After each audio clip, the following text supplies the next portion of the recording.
It was the height of Prohibition, and a man by the name of Anthony Marino was playing pinochle late one night in 1932 with his friends at his secret speakeasy bar called Marino's. It was also the height of the Great Depression, and the three men lamented the grim monetary prospects and the hard times that they were living in. It was then that one of the men, Pasqua, himself an undertaker by trade, made a curious suggestion. What if one of them had a wealthy relative, a sick one at that, with a good insurance policy? Pasqua told the men about the insurance policy payouts that he witnessed in the funeral business, which remained the only sort of payday to survive the Great Depression. This was especially true when the insurance policy contained something known as a double indemnity clause. Simply put, this was in addition to the terms of the policy that stated when the covered individual dies of an accident, the payout by the insurance company is doubled. If only one of them had an expendable relative that they could make mysteriously disappear, the group of three men lamented. Tony Moreno surveyed the room and the few after hours customers still clinging to the bar, and he began to form a sinister idea. What if they could take one of the vagrants that haunted Marino's bar and invent a relative who they could then off in some fashion? In that moment, all three men turned their attention to the back of the bar, where an old regular, an Irish drunk by the name of Michael Malloy, was sleeping off another night of unpaid drinks. But who was the mysterious Michael Malloy? Michael Malloy was a drifter with a uncertain past, a solitary man of the streets who got by on doing odd jobs like sweeping the streets or polishing coffins.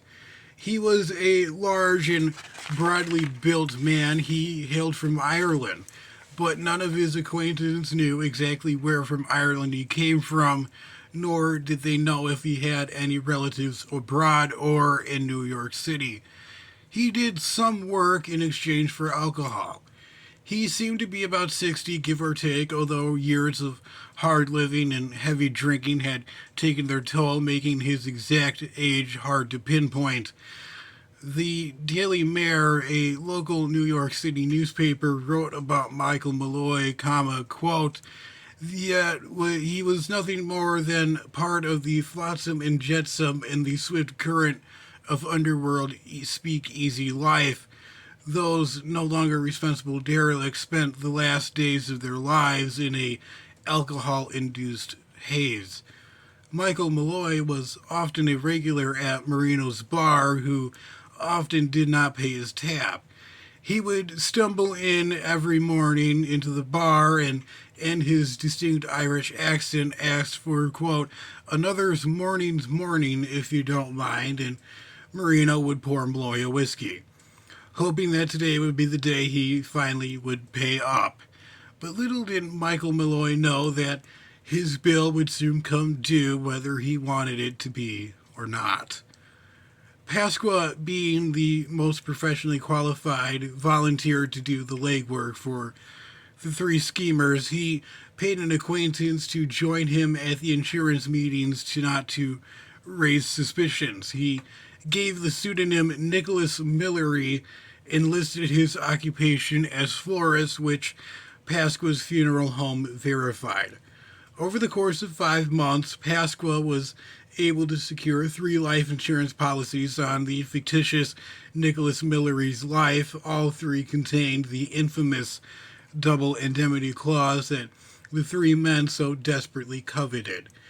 If everything went according to their plan, Murano and Company would get $3,576, roughly $54,000 in today's money, from the death of Michael Malloy, a man who, with no friends or family, would not be missed or mourned. Several other petty criminals were recruited by Marino to aid in the execution of his fiendish plan. These included John McNally, Edward Tenier Smith, Tony Bastone, and Joseph Maglione. The entire crew, which the press would later brand the Murder Trust, met on a cold December day. Their nefarious plan was officially underway. To Malloy's unsuspecting delight, Marino offered him an open tab, stating that he had been forced to provide the aggressive deal from other competing saloons which had been outperforming him. But that did not really matter to Malloy. He heard all he needed to hear, and he merely downed a shot of whiskey in celebration. Marino immediately appeared at the bar as soon as Malloy put the empty glass back on the bar table, a pattern that would continue for the rest of the night. Malloy reportedly drank until Marino's arm had become sore from tilting the bottle, and yet Malloy showed no signs of ill health and no signs of slowing down whatsoever. In fact, this bout of binge drinking lasted for days. At the end of the first night, Malloy unsteadily slid off of the bar stool, promising that he would return. And that is what he did. He returned for the next 3 days and continued to drink at what appeared to be a astonishing and death-defying rate to the other bar patrons. Marino and his accomplices in the murder trust watched on impatiently and rather sullenly as Malloy continued to drink his free liquor. Each night, Malloy stumbled his way out of the bar in a blackout, and Marino hoped that it would be the last time that anyone saw him alive. After all, if Malloy's body did not succumb to the grip of alcohol poisoning, then surely in his state he would hit his head at some point. However, by the fourth day of their dark plan, Malloy walked into the bar in the morning, alive and rather quite jolly. This made Marino utterly furious, and eventually he began to contemplate less subtle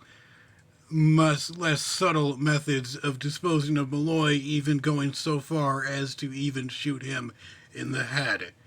But Pasqua reminded him that the death had to look accidental. They arrived at a compromise, a subtle solution. They would replace the whiskey that Marino had been serving Malloy with wood alcohol or methanol that is commonly used for industrial and chemical purposes. Drinking even a little bit of methanol can be lethal to the human body. Marino wholeheartedly intended to serve Malloy undiluted shots of the poison. Malloy began to down the toxic methanol shots enthusiastically, while everyone in the know in the bar watched on with fixed attention and fascination.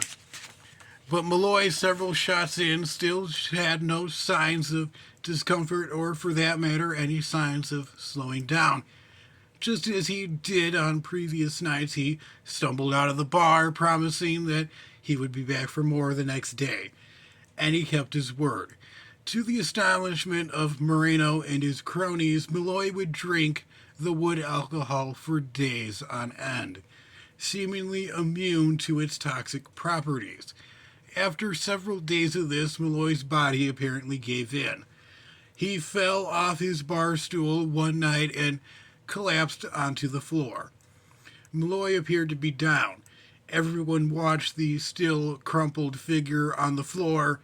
Pasqua knelt next to Malloy and checked his pulse. Malloy was still alive, but his breathing was slow and pained.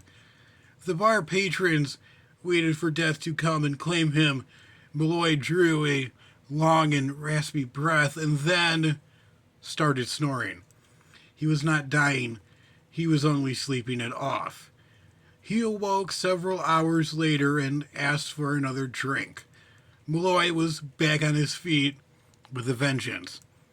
Completely befuddled by Malloy's unwillingness to die, the Murder Trust worked on trying to find more creative methods to rid themselves of the drunken Irishman.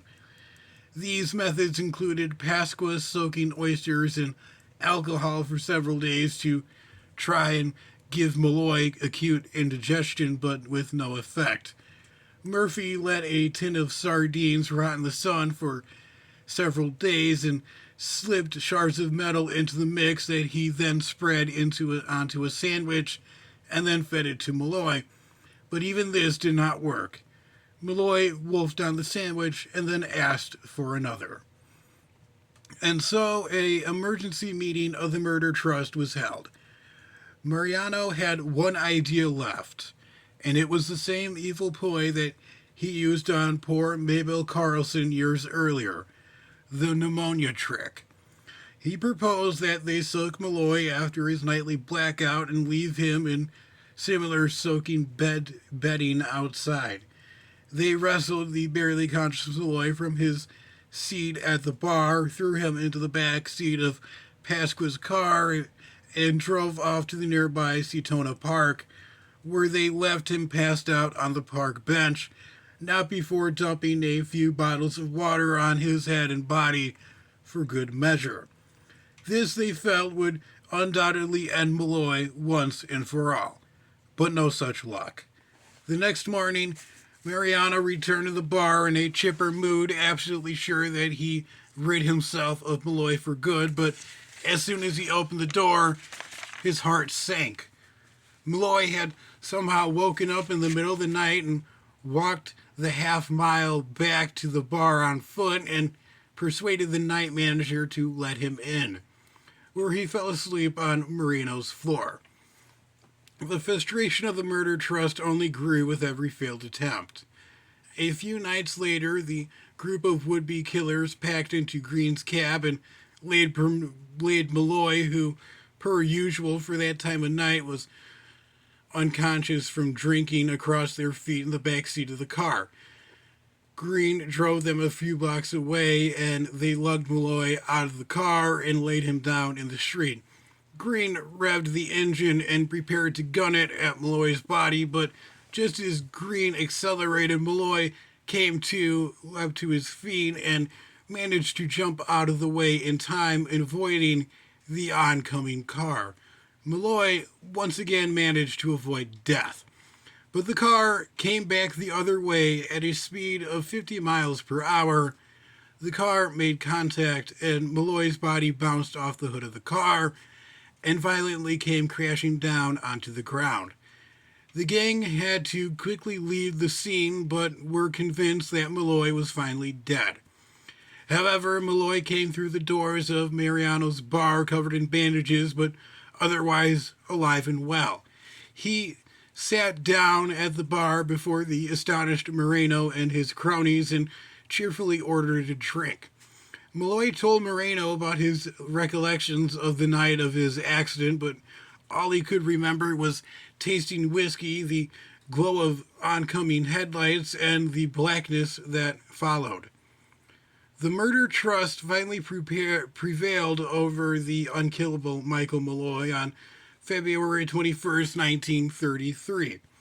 A full 7 months after the group first gathered in a booth in Marino's speakeasy and set out on their plan to get rid of Malloy. Malloy's body was found in a building on 168th Street, only a few blocks away from Mariano's. A rubber tube had been run from a gas lighting fixture into Malloy's mouth, and a towel had been heavily wrapped around Malloy's head. It seemed that the group had decided that nothing would be left to chance. But this did not appear to be an accidental death. Being an undertaker, Pasqua had a shady colleague, Dr. Frank Manella, who agreed to file a fake death certificate that listed lobar pneumonia as the cause of death. He brought the document to the Metropolitan Life Insurance Company, who paid out $800 to the claim, but when the bogus death certificate was taken to the next 3 insurance companies, they insisted on seeing the body. Pasqua tried to cover it up by claiming that the body had already been buried, but suspicions had already been aroused. Stories and rumors began to circulate around Mariano's bar, and eventually the Bronx police got involved. An investigation into Malloy's death was quickly launched, and their thin paper trail was quickly debunked. City officials exhumed Malloy's body and identified unusual signs indicating an unnatural passing, including very high levels of carbon monoxide still in the body. In the wake of everything, the newspapers had a field day with the story of the mythic Michael Malloy. They gave him nicknames that championed his feats of endurance: Mike the Durable, the Irish Juggernaut, and the Rasputin of the Bronx. Eventually, four key members of the murder trust, Anthony Romano, Frank Pasqua, Daniel Kreisberg, and Joseph Murphy, were eventually convicted of first degree murder and were sentenced to death. They were sent to the electric chair at New York State's Sing Sing prison in the summer of 1934. At least in the end, there was some justice for Michael Malloy, not to mention a lot of free drinks.